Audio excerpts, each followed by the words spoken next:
ఓంకారేశ్వర జ్యోతిర్లింగం భారతదేశంలోని 12 జ్యోతిర్లింగాలలో ఒకటి.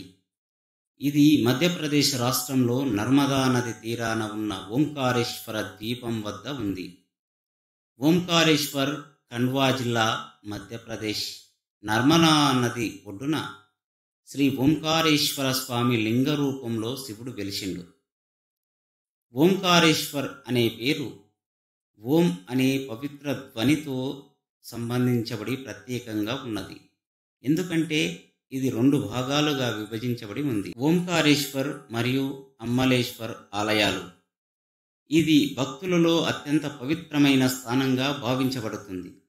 శివభక్తులు ప్రత్యేకించి శివరాత్రి సమయంలో పెద్ద సంఖ్యలో ఇక్కడకు దర్శనార్థం వస్తారు. పురాణ కథనం ప్రకారం ఓంకారేశ్వర జ్యోతిర్లింగంకి సంబంధించి శివపురాణంలో ఒక గొప్ప కథ ఉంది.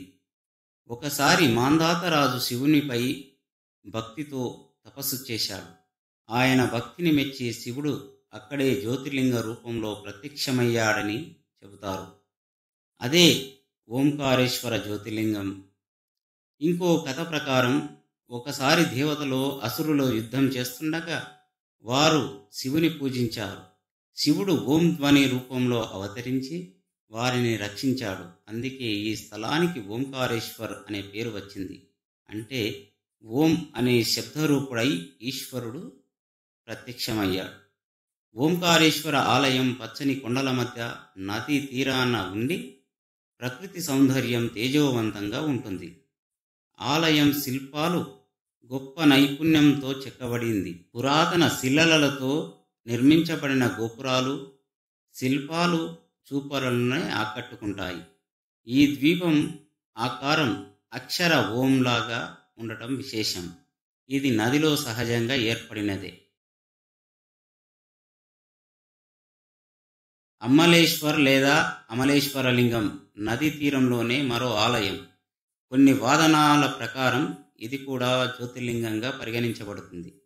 ఓంకారేశ్వరికి వచ్చే భక్తులు చాలామంది నర్మదా నది చుట్టూ నడక ప్రదక్షిణ చేస్తారు. ఇది చాలా పవిత్రమైన యాత్రగా భావించబడుతుంది. ఇది పూర్తి చేయడానికి సుమారు 8 నుండి 10 రోజుల సమయం పడుతుంది. ఓంకారేశ్వర్ ఉండే ద్వీపం సహజ ప్రకృతిగా ఓం అక్షరాకారంలో కనిపిస్తుంది. ఇది భక్తులు ఓ మహా అద్భుత శక్తిగా నమ్ముతారు.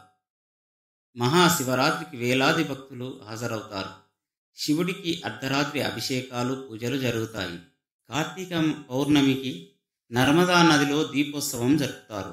నవరాత్రులు, శ్రావణ మాసంలోని ప్రతి సోమవారం కూడా ప్రత్యేకంగా పూజలు నిర్వహిస్తారు. ఈ ఆలయం శివుని ఓంకార స్వరూపాన్ని ప్రతిబింబిస్తుంది.